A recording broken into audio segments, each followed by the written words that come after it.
Onde a arena vai mal, mais um time no Nacional. E onde vai bem, outro também. A frase foi tornada famosa pelo Juca Kfouri e por muitos outros jornalistas e cronistas esportivos e se refere à influência da política no futebol brasileiro.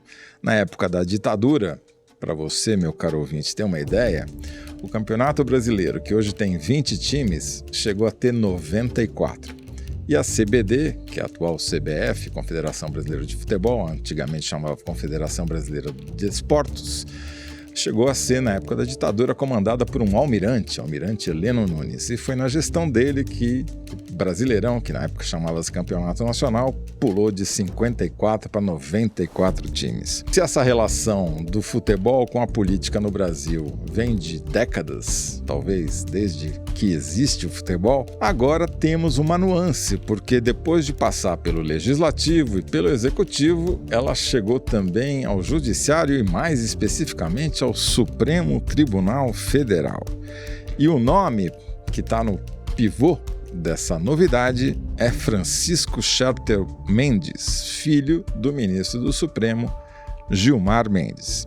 Oficialmente, o Francisco Mendes é vice-presidente da Federação Mato-Grossense de Futebol. Na prática, segundo dirigentes ouvidos pela Thaís Bilenque para uma reportagem no UOL, o Francisco é um pouco mais do que isso, porque ele tem uma influência muito grande dentro da própria Confederação Brasileira de Futebol, dentro da CBF. Mas eu não vou dar spoiler aqui, porque vou deixar a Thaís Bilenque contar essa história. Thaís Bilenque, muito bem-vinda de volta ao UOL Prime, você com quem temos uma relação semanal no A Hora, agora está me dando a honra de voltar aqui ao Prime. Obrigada, Toledo, a honra é minha. Eu sou José Roberto de Toledo e este é o UOL Prime. Toda semana a gente conversa com os melhores repórteres sobre as melhores reportagens do UOL.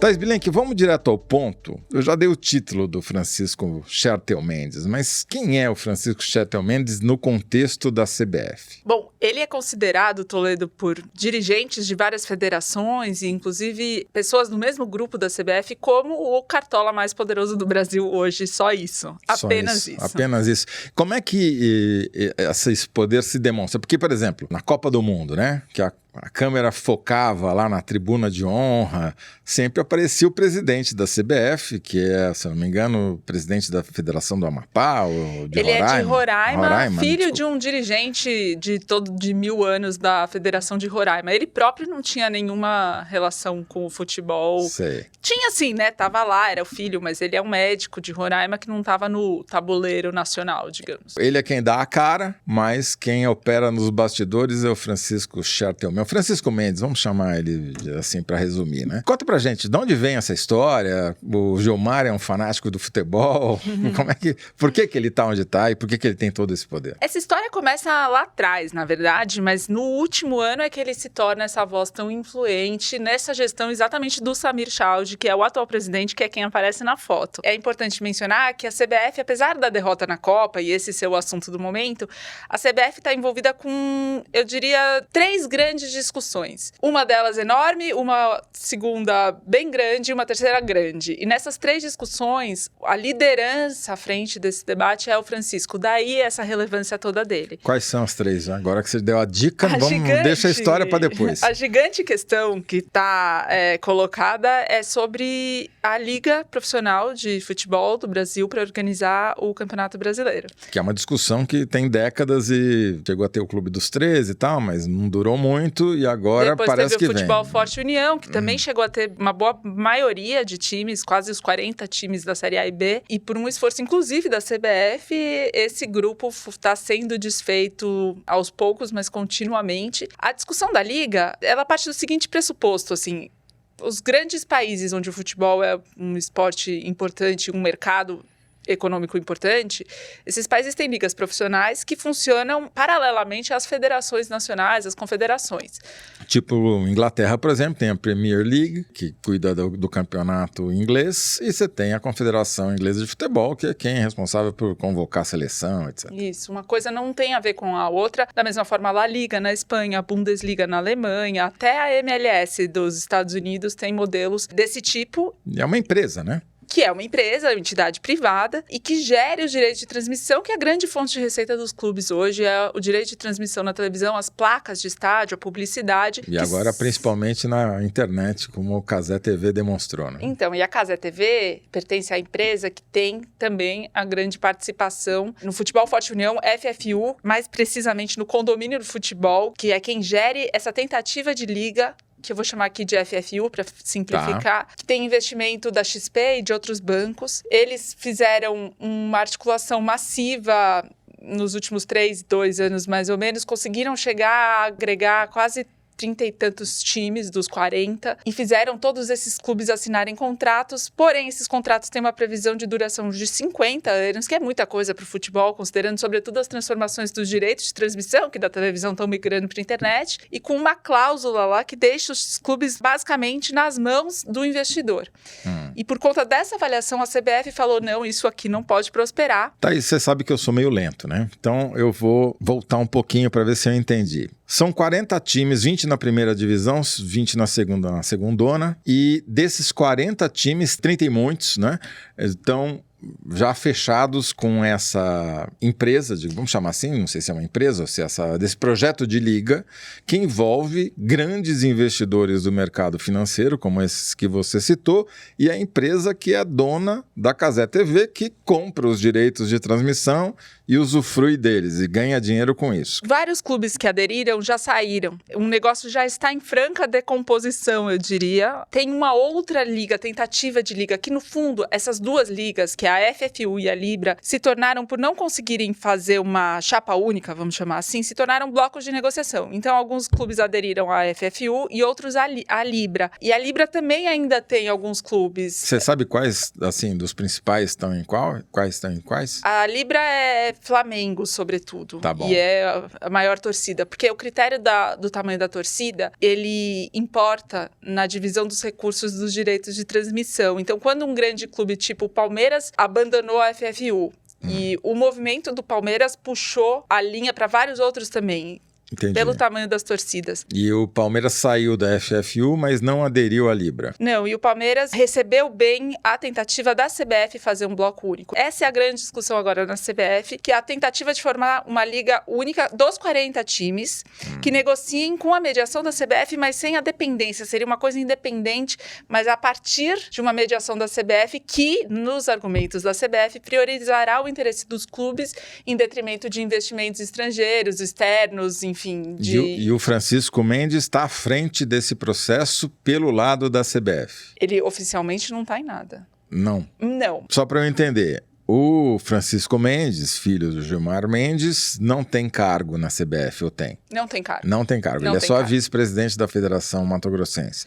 Mas é ele que está nos bastidores coordenando esse trabalho de tentar juntar os 40 times da primeira e da segunda divisão para, com a coordenação da CBF, escapar um pouco dessas outras duas que já existiam. Porque o que acontece, o argumento dentro da CBF é que o fato de esses grandes investidores financeiros estarem amarrando os clubes num contrato que é vantajoso para esses investidores e não necessariamente para os clubes, por conta dessa leitura, e é uma investida muito agressiva da FFU, a CBF decidiu reunir os clubes, já aconteceram várias reuniões com os 40 clubes, que é uma coisa inédita na história do futebol, e promover debates e mostrar, através de advogados, através de gestores, através de vários quadros técnicos do IDP, que é o Instituto da Família Gilmar Mendes, ou seja, fundado pelo ministro, cujo diretor-geral é o Francisco Mendes. Então, vários quadros do IDP, sentando na mesa com os clubes, estão mostrando que esse acordo não é vantajoso para eles. Agora, Por que é o IDP fazendo isso? Não é à toa, não é do além. É porque o IDP tem uma parceria com a CBF desde 2023 e ele é quem gere a CBF Academy, que é o braço de ensino da CBF, de cursos do esporte, do futebol, de arbitragem, de várias coisas. Tem mestrados, tem uma gama grande de Quer dizer, cursos. não é só... O IDP não se restringe ao saber jurídico, ele se estendeu também ao saber administrativo / futebolístico. Sim. Ele tem cursos profissionais que são oferecidos pela CBF Academy e a partir desta parceria, desse acordo assinado em 2023, muitos quadros do IDP passaram a ter posições dentro da CBF, então alguns dos postos dos mais relevantes, até aqueles de baixo escalão, ou seja, eles forneceram quadros mesmo. O próprio Samir Chowdhury, presidente da CBF, é egresso da CBF Academy, do IDP. Vários diretores, vice-presidentes, enfim. Isso é uma revolução, né? Porque, historicamente, os clubes e um grupo de poder que vem desde o João Avelange, que foi presidente da Confederação Brasileira de Esportes, depois presidente da FIFA, criou o monstro FIFA, falando em termos empresariais, né? Os contratos bilionários da FIFA, transformou o futebol num negócio bilionário, depois foi sucedido pelo genro e sempre manteve-se essa linha de influência e tal.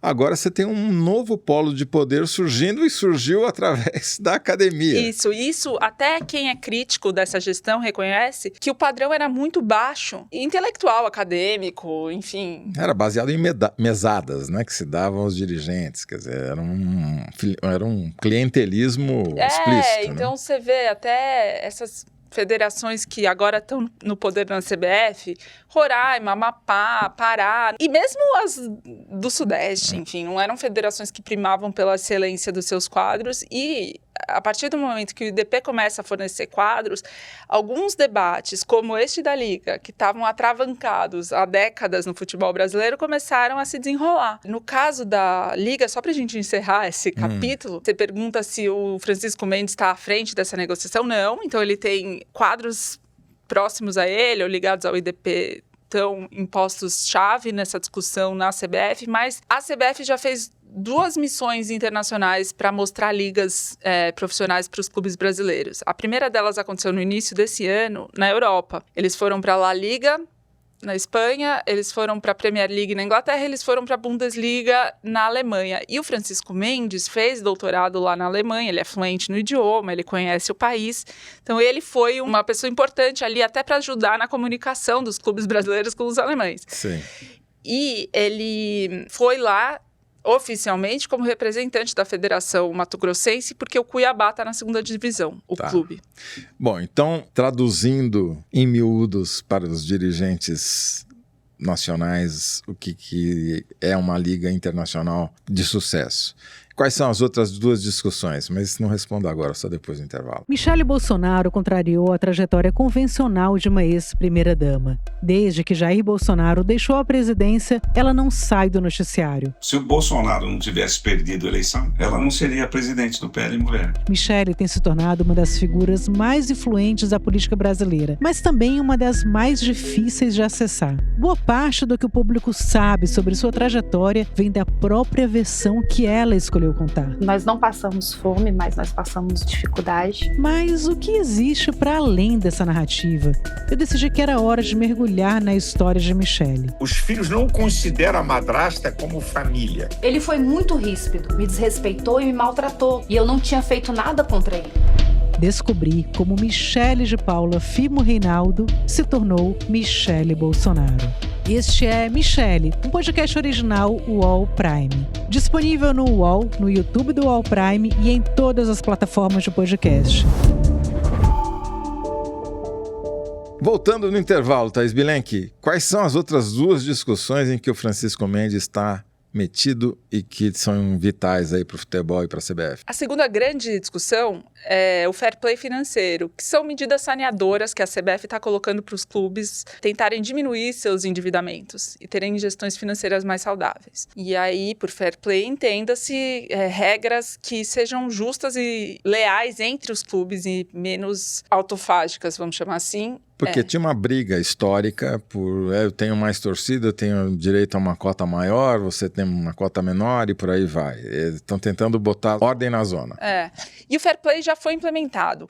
A pessoa que cuidou dos debates e da implementação disso na CBF, uma pessoa egressa do IDP muito próxima, que foi braço direito do Francisco Mendes no IDP, é braço direito dele lá, e hoje é quem preside a agência que monitora e regula o fair play financeiro.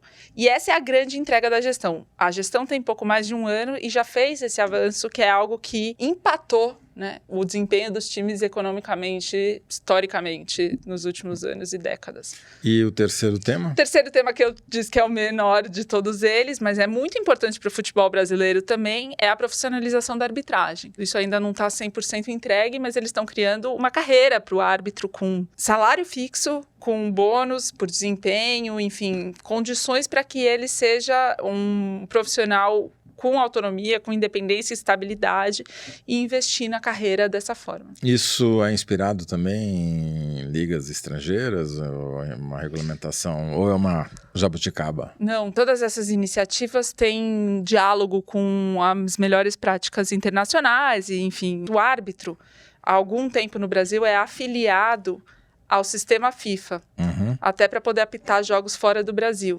Então tem relação, sim, com outros países. Agora, pequeno probleminha. O Brasil teve a pior desempenho na Copa do Mundo de Estados Unidos, México e Canadá em décadas e saiu muito cedo da competição. Isso atrapalhou a vida política do Francisco Mendes junto com a vida do atual presidente da CBF? Definitivamente, né? Primeiro que o presidente da CBF, uma vez começada da Copa, começaram a vazar custos que ele pagou com o dinheiro da CBF, em tese, ele disse que não, mas os extratos que apareceram eram disso, com custos de viagens dele com a esposa e de viagens dele com outras amigas, custeados pela CBF. Então, já desde o início da Copa, o noticiário para ele teve esse aspecto negativo e a má trajetória, o má desempenho, né, do Brasil lá acentuou as críticas. E a resposta que eles estão dando é que eles assumiram há menos de um ano, já fizeram tudo isso que a gente acabou de descrever, e a aposta é que para a próxima Copa vai dar tudo muito melhor. E os clubes, como é que estão? Você falou, fato inédito, conseguiu reunir os 40, etc., mas sempre tem o Flamengo, os times de maior torcida em geral, não topam essas uniões com muita facilidade, porque tem, né, sempre tem esse argumento, falar, minha torcida é muito maior que a do outro time, né? Então, do Corinthians é muito maior que a da Amatonense, a do Flamengo é muito maior do que a do Olaria, a do Palmeiras, enfim. Como é que eles estão resolvendo essa questão? Esse fair play financeiro aí que você mencionou ou tem outras alternativas? O fair play financeiro é o primeiro passo para a formação de uma liga, porque coloca os times em pé de igualdade, não necessariamente em receita, mas né, com saúde o bastante para negociar. E ainda tem outras coisas para os clubes resolverem, para ficarem de pé e consigam fazer a liga acontecer. Não se sabe ainda quanto isso vai dar certo ou não, porque está travado há muito tempo. Mas tem projetos de lei no Congresso já apresentados na Câmara dos Deputados, por exemplo, propondo a criação de uma liga profissional. Quer dizer, no limite, se os clubes não chegarem a um entendimento, a bancada da bola pode eventualmente fazê-lo. Tá. Voltando então à minha pergunta original que a gente atropelou. Eu já entendi que o caminho de acesso do Francisco Mendes foi o IDP. Agora, como é que o Gilmar Mendes, o pai do Francisco, chegou nessa relação com a CBF? Pergunto isso porque dirigentes esportivos e muitos dirigentes de clubes, alguns deles chegaram a ser presos já, né? O caso do Onaireves Moura, que foi presidente da Federação Paranaense de Futebol, não é o único, né? Então você ter um juízo supremo intervindo nesse campo, sem trocadilho, não é uma coisa neutra, né? Isso tem um peso, porque eventualmente um desses caras pode vir a ser julgado pelo Gilmar Mendes, né? Então, o Gilmar Mendes já tomou algumas decisões em relação à CBF que foram importantes, inclusive, nessa trajetória. Mas o Francisco Mendes não atua a mando do pai, porque ele próprio, ele tem uma trajetória dele, inclusive ele tem um início de carreira no Senado Federal, como consultor legislativo, e é curioso porque o Senado são 27 estados, né? Unidades da federação, 81 senadores, 3 por unidade, todos os votos valem a mesma coisa. E na CBF, as federações também, elas têm peso 3 e valem a mesma coisa. Então, em conversas que ele tem, assim, reservadamente, com amigos e tal, ele sempre faz esse paralelo entre o que ele aprendeu no Senado e o que acontece hoje na CBF. Então, a carreira dele tem a sua própria trajetória e ele firma o acordo com a CBF em 2023, depois que a AGV, Fundação Getúlio Vargas, recusa esse acordo para gerir a CBF Academy. Aí gente lá da CBF foi procurar o IDP e esse acordo precisava de 8 a 9 milhões de reais para começar a valer, porque tinha alguns custos da CBF que ela não estava conseguindo para implementar os cursos. Então, é um grande investimento que não dá dinheiro num primeiro momento, o da CBF Academy. Isso acontece em 2023, mas veja, em 2021, o Francisco Mendes já tinha sido indicado para ser o representante do Brasil no Comitê Disciplinar da FIFA, pelo Rogério Caboclo, que era o presidente da CBF na época, que saiu acusado de assédio moral e sexual num escândalo lá atrás. Em 2025, o mandato dele nesse comitê é renovado até 2029. Então, ele já estava se aproximando da CBF já em 2021. Em 2023, ele faz esse acordo, que é um acordo que abre as portas da CBF para o IDP, claro, fazer esses cursos. E aí acontece em 2024 e 2025 uma grande mudança, que é o que consolida esse novo grupo no poder. Em 2024, o Edinaldo Rodrigues é o então presidente da CBF, começam a ter problemas internos com opositores lá dentro, entram com várias ações contra ele, mas ele consegue fazer um acordo e em 2025 ele se reelege presidente da CBF. Só que, Toledo, ele traiu a pessoa errada. Ele traiu Fernando Sarney, filho do ex-presidente José Sarney, que é vice-presidente da CBF desde 2004. Ele tira o Fernando... Porque ele é da Federação do Maranhão. Que tá sem comando, que tá uma confusão. Então, assim, ele tem muito poder, mas no futebol, enfim. Ele tira o Fernando Sarney da chapa, sem avisar, porque eles tinham combinado na chapa a reeleição que ele estaria lá. No que ele tira, o comando foi dado, o próprio Fernando Sarney e outros entraram no Supremo contra a reeleição por causa dessas ações que estavam paradas lá.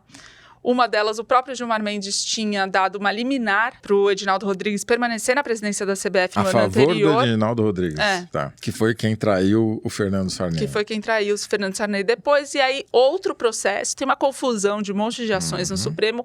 Outro processo cai lá no Gilmar Mendes e ele, depois dessa questão, ele manda esse processo para o Rio. Só que o Tribunal de Justiça do Rio já tinha decidido em desfavor do Edinaldo antes. Então, quando ele manda, já se esperava. Quer dizer, é uma decisão contra o Edinaldo.